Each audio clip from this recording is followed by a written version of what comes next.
GST platform के YouTube channel में आप सभी का स्वागत है। जी हाँ फ्रेंड्स, जीएसटी के अंदर जो 10% प्री डिपॉजिट की लिमिट थी उसको अब खत्म कर दिया गया है। ऑनरेबल हाई कोर्ट ने ऐसा ऑब्जर्वेशन दिया है जिसके बाद अब आपको 10% का जो प्री डिपॉजिट है वो करने की जरूरत नहीं पड़ेगी। अगर आपका पेनल्टी ऑर्डर है और 1 अक्टूबर 2025 से पहले आपकी एडजुडिकेशन प्रोसीडिंग्स जो हैं वो इनिशिएट कर दी गई हैं। क्या है पूरा मामला, आज के इस सेशन में हम लोग समझने वाले हैं। जुड़े रहिएगा इस वीडियो के एंड तक ताकि आपको भी कोई कंफ्यूजन या आपका कोई ऐसा मैटर जिसमें प्री डिपॉजिट को लेकर के मैटर फंसा हुआ है उसका पूरा एनालिसिस, इस जजमेंट का पूरा बेनिफिट आप जो है वो ले सकते हैं।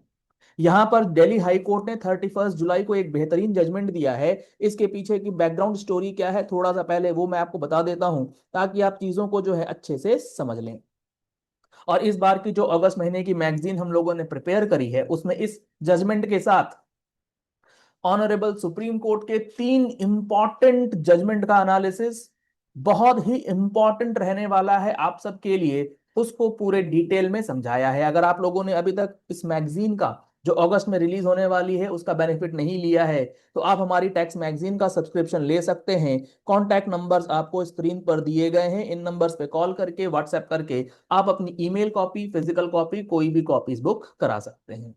अब मैटर क्या है ना, इस बात को समझिएगा। हमारे पास एक सेक्शन हुआ करता है, सेक्शन 107 सब सेक्शन 6, जो बात करता है कि अगर आप अपील में जाना चाहते हैं तो आपको प्री डिपॉजिट करना पड़ता है 10% ऑफ द डिस्प्यूटेड टैक्स का। और इसी का एक प्रोवाइजो है, इसी के अंदर एक प्रोवाइजो है जिसमें पहले गवर्नमेंट लिखती थी कि अगर आपका टैक्स का जो डिमांड है वो तो चलो कंप्लीट हो गया, लेकिन कई बार ऐसा होता है आपके पास सिर्फ और सिर्फ पेनल्टी के ऑर्डर्स आते हैं जिसमें टैक्स नहीं लगता है। ओनली पेनल्टी ऑर्डर्स है। तो अब क्या है ना, ओनली पेनल्टी ऑर्डर्स के लिए सिचुएशन दो तरीके से काम करती थी। 30 सितंबर 2025 तक ओनली पेनल्टी के ऑर्डर्स अगर आप अपील में लेकर के जाना चाहते हैं तो आपको प्री डिपॉजिट देने की जरूरत नहीं होती थी, एक्सेप्ट आपका पेनल्टी ऑर्डर 129 वाला है। ठीक है, 129 वाला पेनल्टी ऑर्डर था तो आपको प्री डिपॉजिट जो है वो जमा करना पड़ता था, 30 सितंबर से पहले भी, 30 सितंबर के बाद भी। मान लीजिए आपका 122 का पेनल्टी ऑर्डर है, मान लीजिए आपका 125 का पेनल्टी ऑर्डर है, या पेनल्टी के बहुत सारे सेक्शन से किसी में भी ऑर्डर है और वो 30 सितंबर 2025 के पहले का प्रोसीडिंग से निकल के आया है, तो क्या आपको उस पर प्री डिपॉजिट करना होगा?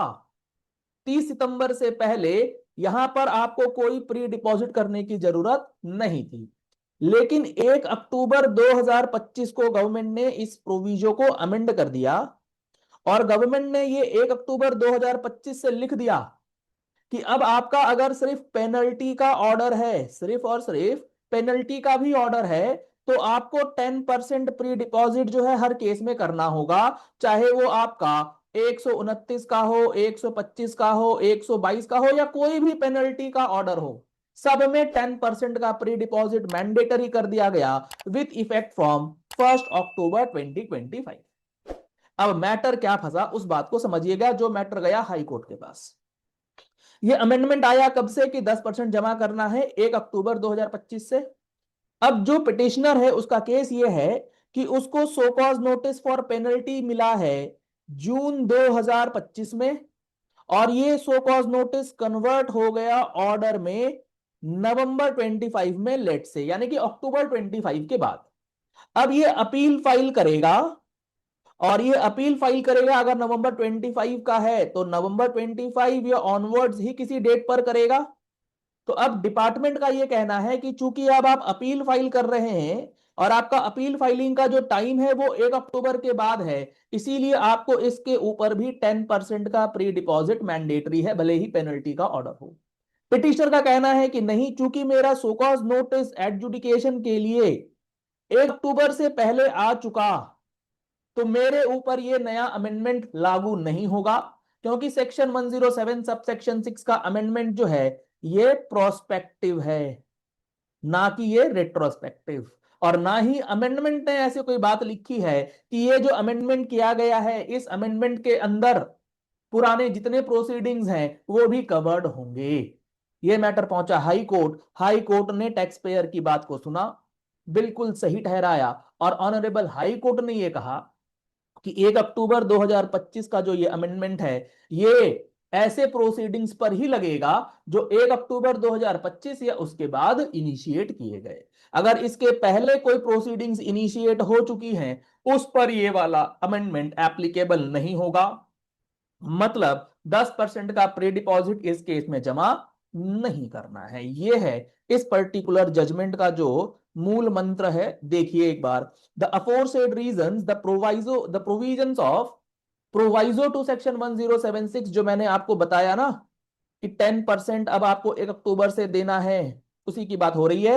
As substituted with effect from 1 October 25 does not govern the petitioners appeal arising from the adjudicatory proceedings, जो कि इनिशिएट करी गई थी जून 2025। Their appellate remedy is governed by 107(6) as it stood on that date।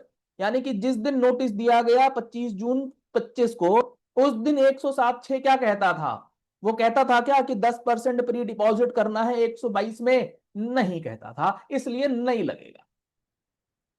Consequently, the petitioners are not required to deposit 10% of the penalties imposed under the impugned order as a condition for their filing of appeals.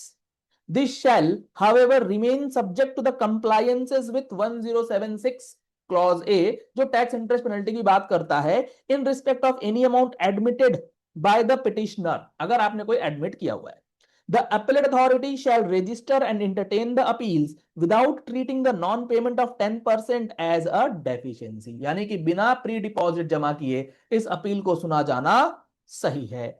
The present writ petition was instituted and 20 मार्च, और उसके बाद इन्होंने एक बात यह भी लिखी है कि लिमिटेशन पीरियड जो है उसको आप काउंट करने के लिए जितना टाइम पीरियड इस रिट में लगा है उसको एक्सक्लूड करके चलेंगे। और ऐसा ही एक जजमेंट जो हमारे अगले महीने की मैगजीन है उसके अंदर हम लोगों ने आपको एनालिसिस के साथ दिया है कि अगर आपने रेक्टिफिकेशन फाइल किया है तो उस रेक्टिफिकेशन विंडो का भी एक्सक्लूजन दिया जाएगा।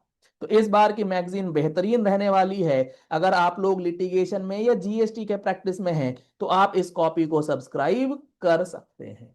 आशा करते हैं आपको ये सारी बातें जो है बेहतरीन तरीके से समझ में आ गई होंगी।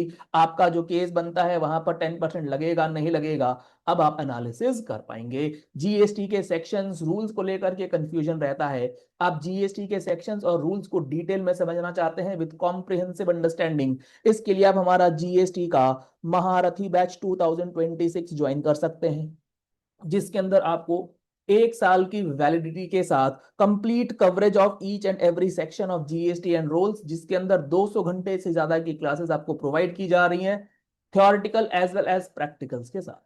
आप अगर इन कोर्सेज को ज्वाइन करना चाहते हैं तो आप हमारा mobile application GST platform download कर सकते हैं। लिंक आपको वीडियो के डिस्क्रिप्शन बॉक्स में दिया गया है, या फिर आप इन नंबर्स पे कॉल करके व्हाट्सएप करके भी जानकारी ले सकते हैं। चलिए इस वीडियो को यही एंड करते हैं। आशा करते हैं आपको ये सारी बातें अच्छे से समझ में आ गई होंगी। इस वीडियो को ज्यादा से ज्यादा लोगों तक शेयर कीजिएगा ताकि जिनको भी ये इंफॉर्मेशन नहीं मिली है, जिनका भी ये मामला है, वो इसका बेनिफिट ले ले। पहली बार आए हमारे यूट्यूब चैनल पर, चैनल को फॉलो कर लीजिएगा, सब्सक्राइब कर लीजिएगा नोटिफिकेशन बेल के साथ ऐसे ही इंपॉर्टेंट एंड प्रैक्टिकल वीडियोस के लिए। Thank you and have a nice day.